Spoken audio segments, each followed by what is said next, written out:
तो जैसे एक ही ऑक्सीजन, एक ही प्राण शक्ति असंख्य जीवों को प्राण दे रही है, क्या उस ऑक्सीजन में भेद है क्या? ये भारत का है, ये सूरीनाम का है, कह रहा है? उसमें भेद है कि ये ऊंच है या नीच है? नहीं। ये पढ़ा है या अनपढ़ है? नहीं। ये धनी है गरीब है? नहीं। ये कुत्ता है आदमी है? नहीं। कोई भेद है वहां? नहीं। Every being, each person, each being is receiving life energy from same source. Source is one and that source is infinite. That infinite source is a source of life of all beings. वेद कहता है इसी प्रकार से जैसे एक ही प्राण शक्ति असंख्य जीवों को प्राण प्रदान कर रही है, प्राण शक्ति एक है, अनेक नहीं है, इसी रूप से एक ही चेतन सत्ता असंख्य रूपों में विद्यमान है, वहां कोई भेद नहीं, कोई भेद नहीं, चेतन एक. उस एक चेतन के प्रकाश में जब हिरण्यगर्भ का आविर्भाव होता है तो हिरण्यगर्भ से असंख्य बुद्धियों का आविर्भाव होता है. वेद में बताया गया जैसे प्रज्वलित अग्नि से विस्फुलिंग निकलते हैं, चिंगारियां निकलती हैं, स्पार्क्स निकलते हैं, अंग्रेजी में स्पार्क्स कहते हैं, बोलचाल की भाषा में चिंगारी कहते हैं, वैदिक भाषा में उसे विस्फुलिंग कहा गया है. जैसे उस प्रज्वलित अग्नि से असंख्य चिंगारियां निकलती हैं, ऐसे उस हिरण्यगर्भ से असंख्य जीवों का आविर्भाव होता है. असंख्य जीव उसी से पैदा होते हैं, बात समझे? और उनमें जो जैसे हर एक स्पार्क में छोटा सा ईंधन का अंश होता है कि नहीं? बिना ईंधन के अंश से क्या वो चिंगारी बनेगी? क्या नहीं बनेगी.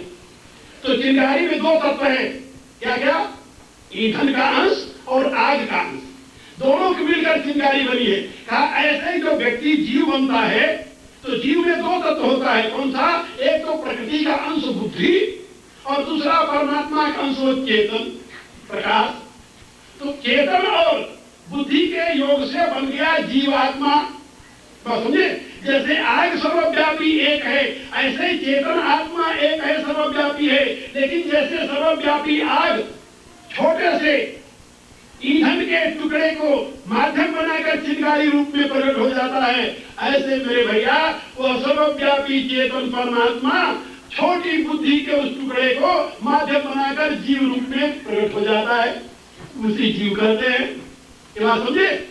तो जीव अनेक एक श्रीकंता तुलसीदास जी कहते हैं कि जो अनेक जीव हैं सब एक श्रीकंत की परिणति है, उन्हीं की अभिव्यक्ति है.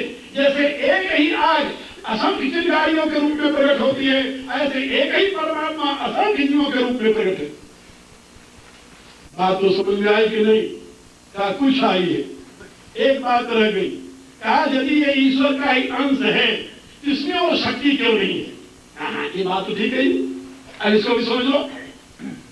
आपसे पूछा जाए कि हवा यदि जोर की चले और कहीं आग जलती हो तो अग्नि के लिए वो वरदान है या अभिशाप? क्या बताएगा? हवा जोर की चले.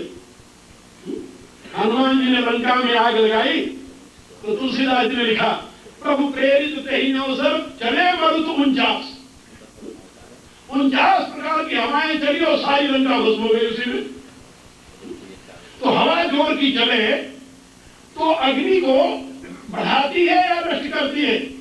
बढ़ाती है, यही कहोगे. लेकिन अभी जोर की आंधी चलती है, दिए बेचारे जो जल रहे हैं बढ़ेंगे या बुझेंगे? अरे राम राम, ये अग्नि नहीं है क्या? इनमें अग्नि की कौन सी ऐसी कमी है जो अग्नि तत्व में इनमें नहीं है? आखिर इस दियो में अग्नि का पूरा तत्व है या नहीं है? है. ये अपने आप में पूर्ण है कि नहीं है? है. इसीलिए वेद कहता है पूर्णमदः पूर्णमिदम्. वो सर्वव्यापी अग्नि पूर्ण है और दिए के रूप में प्रकट अग्नि भी पूर्ण है. पूर्णमदः पूर्णमिदम् पूर्णात् पूर्णमुदच्यते. उस पूर्ण से ही यह पूर्ण प्रकट हुआ है और पूर्ण से पूर्णमादाय पूर्णमेवावशिष्यते. और उस अग्नि से ऐसे असंख्य दिए जल जाए तभी उस अग्नि में कोई कमी नहीं आती, वो पूर्ण का पूर्ण ही रहता है. ऐसे उस परमेश्वर से असंख्य जीव पैदा हो जाए तो परमेश्वर में कोई कमी नहीं आती, परमेश्वर तो पूर्ण का पूर्ण रहता है. लेकिन उस पूर्ण से पूर्ण ही प्रकट होता है, अपूर्ण प्रकट नहीं होता. ये बात याद रखो. जैसे हर एक दिए में पूर्ण अग्नि का निवास है. अग्नि की all properties you will find in that spark. जितने अग्नि के गुण हैं उसके धर्म है सब उस चिंगारी में मिलेंगे। इसी रूप से उस परमात्मा के जितने गुण हैं धर्म में सब जीवात्मा में निहित है। इसीलिए वेद कहता है शौचानंद्याय कल्पते, उसमें अनंत होने की क्षमता है। किसमें? जीवात्मा। बालाग्र सुधागर से सुधाकर भागवत जीवा स्वर्गीय शौचानंद्याय कल्पते। जीवात्मा कितना बड़ा है, अरे राम राम, इसकी कल्पना नहीं कर सकते। कल्पना कर लो, आपके बाल के नोक को पहले 1000 भाग किया जाए, 1000 भाग इसका बाल के नोक का, और फिर एक भाग का फिर 1000 भाग किया जाए। बाल के नोक का 1000 भाग हो सकता है? ये तो नहीं हो सकता। आप मान लो, और फिर उसके एक भाग को फिर 1000 भाग किया जाए। आपके बाल के नोक का 10,000वां भाग जो होगा, भागो जीव असविज्ञेय, उतना सूक्ष्म जीव का स्वरूप है। लेकिन उसमें शौचानंद्याय कल्पते, उसमें अनंत होने की क्षमता है। वो जो आग माचिस जो आप रखे रहते घिस देते, जरा सा फुर्दे बन जाती है, उस माचिस की तिरी में, उस तिरी में रहने वाली आग में इतनी क्षमता है कि शायद इसको भस्म कर दे, है कि नहीं है? यदि ईंधन मिल जाए, उसको उठाकर किसी पेट्रोल की टंकी में डाल दो, देखो पूरे काम साफ कर देती हूँ। अभी है उसमें क्षमता। शौचानंद्याय कल्पते वेद कहता है उसमें अनंत होने की सामर्थ्य निहित है। इसी रूप से ये जीवात्माओं, तुम्हारे में अनंत होने की सामर्थ्य निहित है। तुम अनंत हो सकते हो, इसमें जरा भी संदेह नहीं है। लेकिन कब हो सकते हो? यदि तुम्हें ईंधन मिल जाए, यही ना, आग को ईंधन मिल जाए तो अनंत रूप धारण कर लेगी वो। इसी रूप से यदि तुम्हें भी ईंधन मिल जाए तो तुम भी अनंत रूप धारण कर सकते हो। ईंधन क्या है? वही ईंधन, जैसे मैंने बताया कि अभी छोटा टुकड़ा है बुद्धि का, इसलिए तुम अल्पज्ञ बने हो। यदि वही तुम्हारा संयोग उस कारण से हो जाए तो तुम सर्वज्ञ बन जाओगे। यही वेद का संदेश है। तो वेद कहता है कि जो उस ब्रह्मांड में है वही तुम्हारे पिंड में है, और इसमें तुम्हारे इंडिविजुएशन में, तुम्हारे व्यक्ति भाव में, तुम्हारे अलग व्यक्तित्व में कारण है तुम्हारी बुद्धि। नमस्कार है, बार बार नमस्कार है, बार बार नमस्कार है। वो बुद्धि परमेश्वरी है। परमेश्वरी को बाहर ढूंढने मत जाओ, वो बुद्धि रूप से तुम्हारे अंदर विद्यमान है। तुम उसकी आराधना करो। किसकी आराधना करो? बुद्धि देवी। बुद्धि की आराधना करोगे तो एवं बुद्धि परम बुद्धा संतभ्यात्मा महात्मा, तो उस बुद्धि से परे जो है उसको तुम जान पाओगे। यदि बुद्धि की आराधना नहीं करोगे तो उसको नहीं जान पाओगे। याद रखो मेरी बात। इसलिए वह बुद्धि ही तुम्हारे उद्धार में हेतु है, और उसी बुद्धि के प्रकाश में तुम्हारा उद्धार हो सकता है। और उसी बुद्धि को दुर्गा कहते हैं। वही बुद्धि तुम्हें दुर्गम परिस्थिति से उबार ले जाएगी। दुर्गम परिस्थिति से कौन उबारता है? थोड़ी देर के लिए मान लो परमात्मा का, परमात्मा कब उबारता है? सारे दुर्गति को पड़े हुए परमात्मा क्यों नहीं उबारता उनको? अरे कहा लोग परमात्मा को ध्यान नहीं करते, तो ध्यान कौन करता है? कहा जिसकी बुद्धि शुद्ध है। तो बुद्धि पर बात आ गई है, परमात्मा पर बात नहीं रही। परमात्मा यदि सबका उद्धार करने वाला हो तो सबका उद्धार कर दे। सबका उद्धार क्यों नहीं कर देता भाई? असंख्य काल से जीव बेचारा बिलबिला रहा है, यहाँ पर नरक में भी बिलबिला रहा है, दुनिया में बिलबिला रहा है। वो व्यापक परमात्मा क्यों नहीं उद्धार कर देता सबका?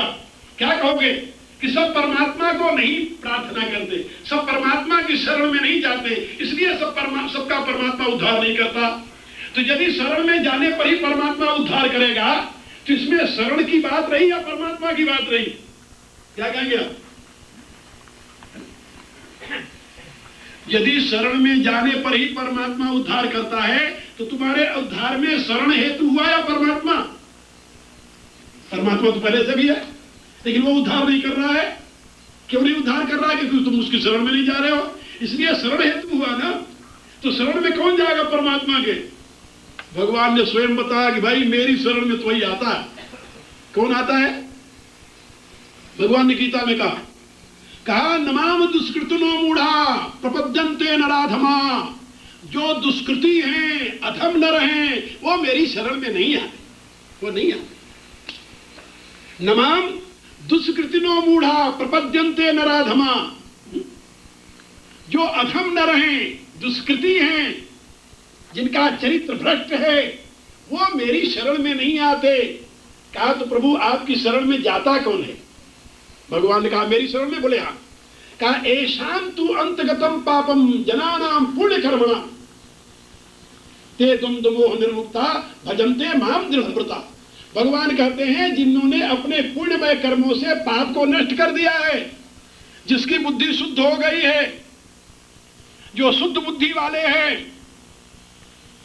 एषां तु अंतगतम पापम जनानां पुण्य कर्मणाम, एषां जनानां पुण्य कर्मणाम पापम अंतगतम, जिन मनुष्यों के पुण्य कर्म के द्वारा पाप नष्ट हो गए हैं, द्वंद्व निर्मोह निर्मुक्ता, वो द्वंद्व और मोह से मुक्त हो गए हैं। द्वंद्व और मोह से मुक्त होने के नाते भजन्ते माम दृढ़व्रता, वहां द्वंद्व नहीं है, द्वैत भाव नहीं है, वहां मोह नहीं है, इसलिए अनन्य भाव से मेरा भजन करते हैं, मेरी शरण में होते हैं। तो भगवान की शरण में कौन जाता है? क्या जिसकी बुद्धि शुद्ध हो।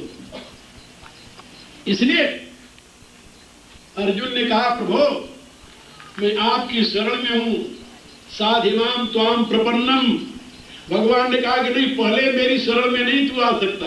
कहा तो फिर कहा पहले तो बुद्धौ शरणममिच्छ, पहले तू बुद्धि की शरण में जाने की चेष्टा कर। जब बुद्धि की शरण में जाएगा तब तू मेरी शरण में आएगा, क्योंकि बिना बुद्धि के तू मुझे जानेगा ही, शरण में कहां से आएगा? इसलिए बुद्धौ शरणममिच्छ, बुद्धि की शरण में जाने की चेष्टा कर। तो मैं आप लोगों को बता रहा था वो बुद्धि भगवती है, दुर्गा है, वही तुम्हें दुर्गति से उबार सकती है। उस दुर्गा की शरण लो, उस दुर्गा की आराधना करो। और वो दुर्गा कब प्रसन्न होगी जानते हो? कब प्रकट होगी दुर्गा? इसके लिए वही सप्तशती की कहानी फिर दोहराऊंगा। जब तक देवता अलग अलग काम करते रहेंगे तब तक दुर्गा की शक्ति प्रकट नहीं होगी। तो तुम्हारे दृष्टि रूप में देवता कौन है? आपके इंद्रियां। वेद में मनुष्य की इंद्रियों को देवता कहा गया है। देवता माने दिव्य प्रकाशने, जो प्रकाश देता है वो देवता है। क्या समझे? और आपको दुनिया का प्रकाश कौन देता है? आपकी इंद्रियां। आंख न हो तो क्या रूप देख सकते हो? कान न हो तो शब्द सुन सकते हो? नासिका न हो तो गंध का पता चलेगा? जिह्वा न हो तो स्वाद का पता चलेगा? नहीं चलेगा। और त्वचा न हो तो कोमल और कठोर का पता चलेगा? सर्दी गर्मी का पता चलेगा? नहीं चलेगा। दुनिया के जितने दृश्य तुम देख रहे हो, इसका ज्ञान, इसका प्रकाश तुम्हें कौन दे रहा है? तुम्हारी इंद्रियां। इसलिए वेद में बताया गया कि इंद्रियां जो है ये देवता है। वेद में इंद्रियां देवता है। हाँ, और भी मजेदार बात सुनिए, कथा वेद की। जब पहले हिरण्यगर्भ पैदा हुए, विराट पुरुष पैदा हुआ, तो विराट पुरुष के अंग से देवताओं का जन्म हुआ। किस देवता का किस अंग से जन्म हुआ? पुरुष सूक्त में इसकी व्याख्या है। चंद्रमा मनसो जात, चक्षो सूर्यो जायत, श्रोत्राद वायुश्च प्राणश्च मुखाद अग्निर्जायत, नाभ्यासिदंतरिक्षगो शीर्णो देवो संवर्तत, पद्भ्याम भूमिर्दश श्रोत्राद तथा लोकान अकल्पयन्ना। ये सारे देवता परमात्मा के एक एक अंग से प्रकट हुए। अब जब देवता प्रकट हुए तो ऋग्वेद का एक ब्राह्मण ग्रंथ है जिसको कहते हैं ऐतरेय ब्राह्मण। ये जितने 4 वेद है ना, हर एक वेद का एक ब्राह्मण ग्रंथ है। ब्राह्मण ग्रंथ माने वेद की व्याख्या, उसकी कमेंट्री जो ऋषियों ने लिखी है। तो वो कहते हैं जब विराट पुरुष के अंग से देवता लोग प्रकट हुए तो देवताओं ने कहा कि हमारे रहने के लिए स्थान दो, हमारे रहने के लिए स्थान। देवताओं के साथ ही क्षुधा और तृषा, भूख और प्यास पैदा हुई। उनसे जब पीड़ित हुए देवताओं ने कहा हमारे रहने के लिए स्थान दो, जहां से हम अपनी क्षुधा तुझा तृप्त करें। तो भगवान ने पहले उनके लिए पशु बनाए। कौन कौन से पशु बनाए? कहा गाओ हृदय तस्मा तस्मा जाता अजावय। भगवान ने बकरी बनाया, भेड़ बनाया, गऊ बनाया, घोड़ा बनाया, तस्मा दस्वा अजायंत एक भयादत। घोड़ा बनाया, गधा बनाया, जितने ये जीव मनुष्य पशु हैं, सारे पशुओं का निर्माण किया भगवान। कहा इनमें रह जाओ। और जब बनाते थे भगवान उनको देखकर देवता कहते थे कि नहीं, ये मेरे योग्य नहीं है।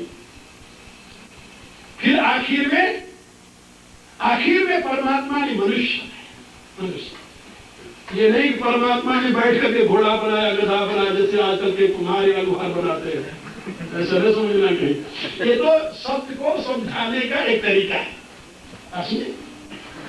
तो परमात्मा ने मनुष्य बनाया, आखिर में जब मनुष्य बनाया तो मनुष्य को देखते ही देवता लोग नाचने लगे। सुकृतम एवाव, ये सबसे सुंदर कृति है, सबसे सुंदर कृति है, ऐसा कह करके सुकृतम एवाव देवता लोग नाचने लगे। और जो देवता जिस अंग से पैदा हुआ था वह विराट रूप में, वही देवता मनुष्य के उस अंग में जाकर बैठ गया। परमात्मा के नेत्र से सूर्य पैदा हुआ था, इसलिए सूर्य आकर के मनुष्य के नेत्र में बैठ गया। जो देवता जहां से पैदा हुआ था विराट पुरुष के अंग से, जिस अंग से पैदा हुआ था मनुष्य के उसी अंग में जाकर वो देवता बैठ गया, क्योंकि मनुष्य जो था वो तो विराट पुरुष की ही प्रतिमा था। उसी प्रसंग में आया है सहस्रस्य प्रतिमा पुरुष, क्यों बैठ गया? कहा सहस्रस्य प्रतिमा पुरुष, ये पुरुष जो है, मनुष्य जो है, ये विराट पुरुष की प्रतिमूर्ति है। जैसा विराट पुरुष है वैसे ही मनुष्य है। इसलिए विराट पुरुष की व्याख्या करते हुए कहा मनुष्य के पास 2 हाथ है। बोले हाँ, विराट पुरुष के भी 2 हाथ है, इसीलिए वहां पर 2 वचन का प्रयोग है। भुगत की मत्स्या असीत किम्बा हो किम रूपा दाउचेते, इस प्रकार का प्रयोग है। मैं वेद की व्याख्या करने लगूंगा, फिर यहां से रह जाऊंगी। जो मैं आपको बताना चाहता हूं उसे सुनिए। अब 3 दिन के व्याख्या में क्या क्या बताइए सोचिए। अब समझिए, तो विराट पुरुष के जिस अंग से जो देवता पैदा हुआ था मनुष्य के उसी अंग में जाकर समा गया। तो आपके शरीर में कितनी इंद्रियां हैं? कितनी इंद्रियां है? 14 इंद्रियां। 5 ज्ञान इंद्रियां, 5 कर्म इंद्रियां और 4 अंदर की इंद्रियां। इंद्रियों का एक नाम है करण, याद हो? तो 5 कर्म की इंद्रियां इनको बाह्य करण कहते हैं, और 5 ज्ञान इंद्रियां हैं जिनको बाह्य ज्ञान करण कहते हैं, और 4 अंदर की इंद्रियां जिनको अंतःकरण कहते हैं। अंतःकरण माने अंदर की इंद्रियां। और इन 14 के 14 देवता इनके अंदर जाकर बैठ गए। 14 देवता कौन कौन है जो इनकी इंद्रियों में जाकर बैठे? तो सबसे पहले तो ज्ञान इंद्रियां हैं आपकी। आंख का देवता सूर्य, कान का देवता दिशा, नासिका का देवता श्री कुमार, जिह्वा का देवता वरुण, और त्वचा का देवता वायुदेव। ये 5 ज्ञान इंद्रियों के 5 प्रमुख देवता आगे पहले बैठे हुए। फिर कर्म इंद्रियां आई। तो कर्म इंद्रियां में सबसे पहले मुख होता है आपका, इसको मुख कहा जाता है। मुख का देवता कौन कहा? अग्नि। मुखाद अग्नि रजायत। विराट पुरुष के मुख से अग्नि पैदा हुआ था, इसलिए आकर मनुष्य के मुंह में अग्नि बैठ गया। हाँ, आपके मुख में अग्नि रहता है, याद रखो। ये किस लिए बताया रहा हूं जानते हो? मुख में अग्नि है, इसलिए जो बात आप मुख से कर देते हैं सब भस्म हो जाता है।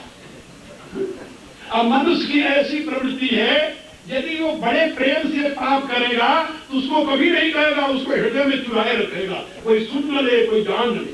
और यदि किसी के संग में आकर कोई पुण्य काम किया तो 1000 आदमियों से कहेगा मैंने ये किया, मैंने ये किया, मैंने ये किया। और परिणाम क्या होता है जानते हो? मुख में अग्नि का निवास है। जो पुण्य कह देता है वो सब जल जाता है, और जिस पाप को बचाए रखता है वो जगत को सुरक्षित रहता है। तो मरने के बाद थोड़ा भोगने को मिलता है, पुण्य साफ रहता है। महाराजा ययाति शतक्रतु होकर के इंद्र पद को पहुंच गए। तो इंद्र ने उनसे पूछा कि आपने कौन सा ऐसा कर्म किया था जिसके बदले में आपको इंद्र पद मिला?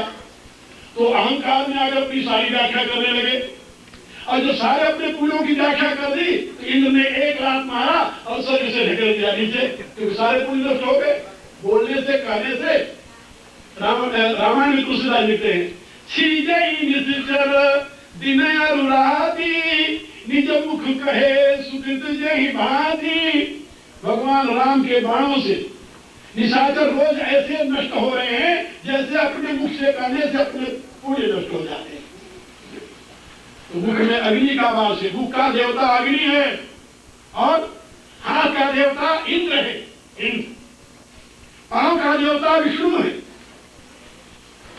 ये 3 अंग हो गए कर्म, और 2 अंग हो रह गए मल स्थान और मूत्र स्थान। तो मूत्र स्थान का देवता प्रजापति है और मल स्थान का देवता यम है। बात सुनिए, यम जो है ये मल स्थान का देवता है और प्रजापति जो है मूत्र स्थान का देवता है। आपके चरणों का देवता विष्णु है। इसीलिए जब आप किसी को प्रणाम करते हैं तो उसका मस्तक नहीं छूते। क्या छूते हैं? पांव छूते। पांव क्यों छूते? क्या उसका देवता विष्णु है, इसलिए विष्णु की आराधना होती है। आप मुख नहीं छूते, हाथ नहीं छूते। ये जो हाथ मिलाने की प्रथा है ये प्रणाम की प्रथा नहीं है, आदर की प्रथा नहीं है। ये कौन सी प्रथा? ये तो भाईचारे की प्रथा है। हमारे यहाँ वाल्मीकि रामायण में ये प्रसंग आया है। ये हाथ मिलाने की प्रथा भारत में नहीं थी, ऐसी बात नहीं, भारत में भी थी, लेकिन वहां पर इसका क्रम था। जो बड़े थे उनका हाथ ऊपर जाता था सब पर आशीर्वाद के, और जो बराबर के थे उनसे हाथ बराबर में आता था, हाथ मिलाते थे। और जो अपने से बड़े होते थे उनके चरण के तरफ हाथ जाता है। छोटे के ऊपर हाथ जाता है, बराबर वाले के सामने हाथ जाता है, और बड़े के नीचे पांव में हाथ जाता है। ये 3 प्रथा है भारत में। कारण यह है कि पश्चिम में कोई बड़ा होता ही नहीं। यहाँ तो न मम है न डैड है। यहाँ कोई बड़ा है नहीं, गुरु के लिए तो सारी नहीं है। पश्चिम में गुरु नहीं होते, ना ना, वो तो ईसा मसीह के साथ चला गया। वो ईसा मसीह पश्चिम का नहीं था, वो तो था बेबीलोनिया का, एशिया का। पश्चिम में कोई किसी का गुरु नहीं होता। अब गुरु हो रहे हैं, अब तो बहुत गुरु हो रहे हैं भारत में, पश्चिम में। हाँ, लेकिन वहां गुरु शिष्य परंपरा नहीं है, वहां पिता के प्रति भी पूज्य परंपरा नहीं है। वहां तो हलो डैडी हलो, हलो मम हलो, वहां हलो की प्रथा है। और हमारे यहाँ सतपथ ब्राह्मण में क्या लिखा है जानते हो? उसमें लिखा है हेलो हेलो असुरा वदंती। असुर लोग जो हैं वो जब एक दूसरे से मिलते हैं तो हेलो हेलो कहकर के बोलते हैं।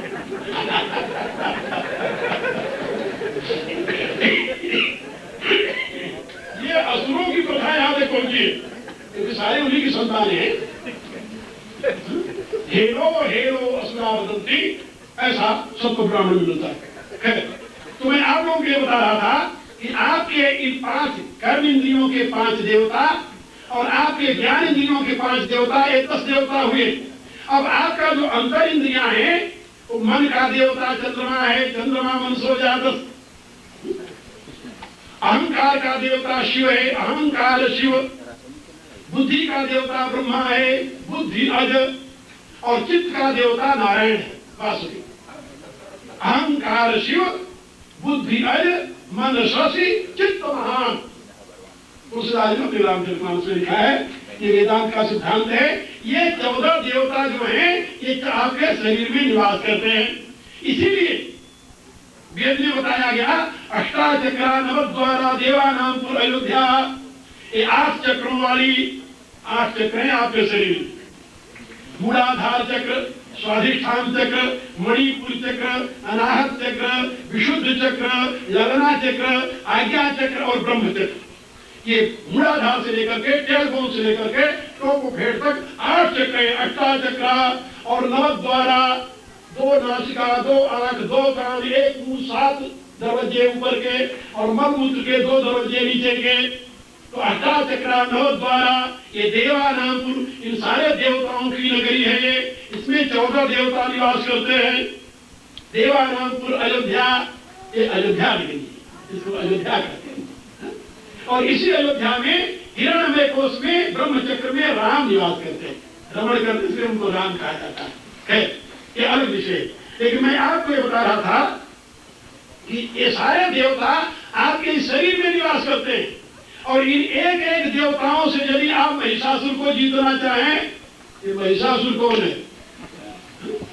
अध्यात्म क्षेत्र में महिषासुर कौन? अध्यात्म क्षेत्र में महिषासुर तुलसीदास जी से पूछिए, वो बताएंगे। महावोह महिषेश विशाला, ये महिषासुर कौन है? कहा महावोह। वो ही महिषासुर है। वो से बड़ा और कोई असुर नहीं हो सकता। कौन असुर हो सकता? मोह सकल व्याधिन कर मूला, तेहि देव उपजई बहु सूला। समस्त दुखों की जड़ तो वो ही है, इसलिए वो को महिषासुर कहा गया है। और इस मोह को जीतने के लिए आपकी एक एक इंद्रियां यदि लड़ती रहे, नहीं जीत सकती, नहीं जीतेंगी।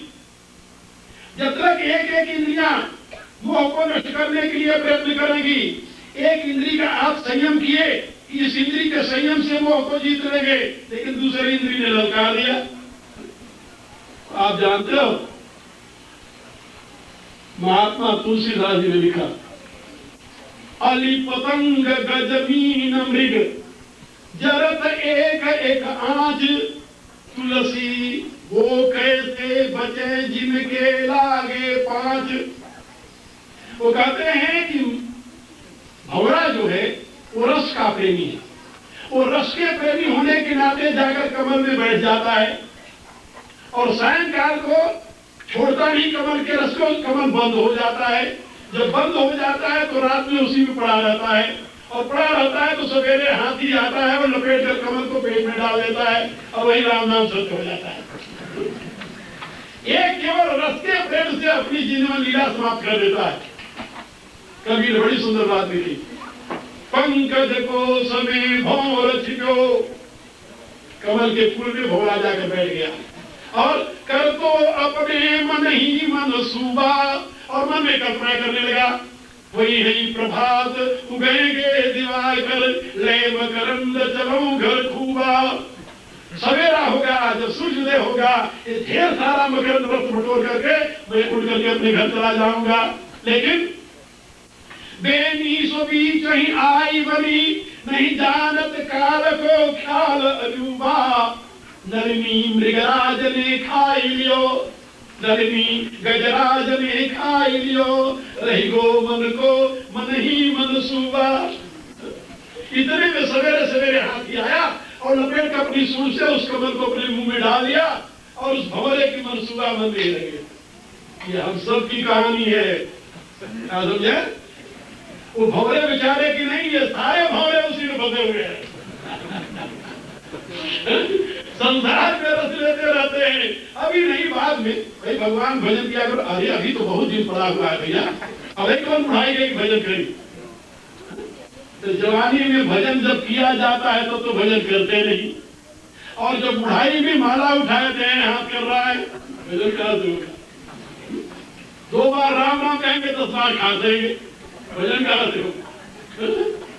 एक बार एक हम सत्संग कर रहे थे, बच्चे छोटे आए थे, सत्संग में रोने लगे तो मैंने कहा, अम्बा की देवियों, छोटे बच्चे सत्संग में लाया करो, पीछे बैठा करो, बच्चे रोते हैं, डिस्टर्बेंस होती है। तुलसीदास जी ने इसीलिए लिखा है कि जो भगवान राम की शरण में जाते हैं वो 2 काम नहीं करते। कहा क्यों नहीं करते, क्या नहीं करते भाई? तो तुलसीदास लिखते कि भगवान के आगमन का समाचार सुनकर के अयोध्यावासी दौड़े, तो जो जैसे ही तैसे ही उठी धावई, जो जहां बैठे थे वहीं से दौड़ पड़े। लेकिन बाल वृद्ध को संग न लावई, बालक और वृद्धों को साथ नहीं ले आए। कहा क्यों नहीं ले आए? कहा बालक आएगा रोएगा, वृद्ध आएगा कहां सेगा। इसलिए उनको साथ लेकर नहीं दौड़े, अपने आप दौड़ कर चले गए। मेरे कहने का अभिप्राय ये है कि जब वो वृद्धावस्था आएगी तब भजन नहीं हो। याद रखो, जवानी में जो कुछ कर सकते हो कर लो। जैसे मुरझाया हुआ फूल देवता पर चढ़ाओगे तो देवता प्रसन्न होने वाला नहीं है, खिले हुए फूल को ही देवता को चढ़ाते हैं। ऐसे जवानी में ही भक्ति भगवान की होती है, मुरझाए हुए फूल से उपासना नहीं होती। याद रखो। तो मैं आप लोगों को क्या बता रहा था कि ये इंद्रियां जो है आपकी, ये मोह रूपी महिषासुर को जीतने में सक्षम नहीं है। लेकिन ये दुर्गा सप्तशती में बताया गया कि यदि ये सारे देवताओं को एक साथ तेज निकाल दिया जाए, यानी सारी इंद्रियों को एक साथ बंद कर दिया जाए, सारी इंद्रियों को एक साथ कंट्रोल कर लिया जाए, और कंट्रोल करके यदि अंतर्मुखी होकर प्रार्थना की जाए तो बुद्धि भगवती का प्रकाश प्राप्त होता है। सर्वेन्द्रियाणि कर्माणि मयि सन्न्यस्य मत्परा, भगवान क्या कहते हैं? सर्वेन्द्रियाणि कर्माणि मयि सन्न्यस्य मत्परा। ये संपूर्ण इंद्रियों के कर्म को, एक एक इंद्रियों को नहीं। जबान तुम्हारी कंट्रोल में आ गई लेकिन आंख कंट्रोल में नहीं है। आंख कंट्रोल में आ गई तो आंख कंट्रोल में नहीं है, कान कंट्रोल में नहीं है। जैसे मैं बता रहा था कि एक भंवरा केवल रस के नाते मरता है, एक मृगा केवल शब्द के नाते मरता है, एक हाथी केवल स्पर्श के नाते मरता है, एक मछली केवल स्वाद के नाते वो कांटा निकल जाती है। जानते हो, रोज मछली को आते रहते हैं आप, हाँ देखते होंगे, वो लोहे में मांस का टुकड़ा लगा देते हैं, फेंक देते हैं। मछली क्या पता किसमें मांस का टुकड़ा बेचारी निकल जाती है, फंस जाती है उसमें। तो ये जो है अल्प पतंग गज मीन मृग जब एक स्वाद में मारे जाते हैं, तुलसी ते कैसे बचे जिनके लागे पांचे। मनुष्य तो ऐसा प्राणी है जिनकी पांचों इंद्रियां बड़ी प्रबल है। कान कहता है मधुर शब्द सुनेंगे, आंख कहती है दिव्य रूप देखेंगे, जीवा कहती है अच्छा स्वाद लेंगे, नासिका कहती है अच्छे गंध की जरूरत है, त्वचा कहती है कोमल कोमल स्पर्श चाहिए। ये पांचों की डिमांड अलग अलग है और इन्हीं की पूर्ति में सारी जिंदगी बीत जाती है। और तुलसीदास जी कहने लगे कि भाई दासत ही गई बीत निशा सब कबम ना धनी भर सोए। बिस्तर लगाते लगाते सारी रात्रि बीत गई, सोने का समय नहीं मिला। यानी कहने का अभिप्राय कि सुख का इंतजाम करते करते सारी जिंदगी बीत गई। सोचे थे पढ़ाई पूरी कर ले सुख मिल जाएगा, पढ़ाई पूरी की है तो आफत आ गई कि अब तो नौकरी चाहिए या कोई काम चाहिए। जब काम करने लगे सोचे कोई काम बन जाएगा तो सुख मिल जाएगा। जब काम बन गया तो तीसरी आफत आई तो विवाह करना चाहिए। सोचा था विवाह कर लेंगे तो सुख मिल जाएगा। जब विवाह कर लिया तो तीसरी आफत आ गई, कोई बच्चा नहीं हुआ अभी तक। अब बच्चा हो गया तो सुख मिल जाएगा। जब बच्चा हो गया तो चौथी आफत आ गई, इसको आगे के पहले पालन करो करो बड़ा करो। जब बड़ा करेंगे विवाह शादी करेंगे तब तक वृद्धे हो जाएंगे, कब भजन करेंगे का समय नहीं है। सुख का इंतजाम करते करते जिंदगी बीत गई, सुख मिला नहीं। यही हुआ। कहा बाबूजी दुनिया में आकर काम क्या क्या कर गए। कहा पढ़ाई की, नौकरी की, पेंशन लिए और मर गए। और क्या करते हैं, सारी जिंदगी इसी में बीत गई। भगवान को याद करने का अवसर नहीं आया। इसलिए मैं आप लोगों से निवेदन कर रहा था कि उस भगवती की आराधना करने के लिए सारी इंद्रियों को समेट करके परमात्मा के चरणों में समर्पित करो। भाई सर्वाणी इंद्रियाणी, भगवान कहते हैं संपूर्ण इंद्रियों को समेट करके मेरे समर्पित कर दो, तब तुम्हारे में बुद्धि का प्रकाश उदय होगा। जब सारे देवताओं का तेज एक साथ मिलेगा तब दुर्गा प्रकट होगी। इसका अभिप्राय आध्यात्मिक दृष्टि से तुम्हारी सारी इंद्रियों की शक्ति जब इकट्ठा होगी, यदा पंचावतिष्ठन्ते ज्ञानानि मनसा सह बुद्धिश्च न विचेष्टति तमाहु परमागतिम्। वेद की घोषणा है। वेद क्या कहता है? यदा पंचावतिष्ठन्ते, जब तुम्हारी पांचों ज्ञान इंद्रियां समिट करके एक साथ हो जाएंगी, स्थिर हो जाएंगी। ज्ञानानि मनसा सह, मन के सहित, अंतःकरण के सहित, और बुद्धिश्च न विचेष्टति, जब तुम्हारी बुद्धि में कोई विकार नहीं रह जाएगा, तमाहु परमागतिम्, तब तुम्हें परम गति की प्राप्ति मिल जाएगी। वो परम गति कही गई। इसलिए बुद्धि रूपी, विशुद्ध बुद्धि रूपी दुर्गा के प्रकाश को प्राप्त करने के लिए ये इंद्रिया रूपी देवताओं का समग्र देश एक रूप में गठित होना चाहिए। और यदि गठित होकर के प्रकट हो जाएगा तो भगवती का, बुद्धि का प्रकाश मिलेगा और तुम लोग दुर्ग से तर जाओगे। दुर्गा की शक्ति का भान हो जाएगा, इसमें जरा भी संदेह नहीं है। यह है इस कथा का आध्यात्मिक पक्ष। कल बताया था अधिदैविक और आध्यात्मिक पक्ष, आज बताया आध्यात्मिक पक्ष। अब इस भगवती की आराधना की जो विधि समझाई गई है उसके विषय में कल आप लोगों को मैं बताऊंगा। समय बहुत हो गया, आज तो आपके बिना कहे 10 मिनट और मिल जाता। तो प्रार्थना कीजिए आप लोग। सर्वे भवन्तु सुखिनः, सर्वे सन्तु निरामयाः, सर्वे भद्राणि पश्यन्तु मा कश्चित् दुःखभाग् भवेत्।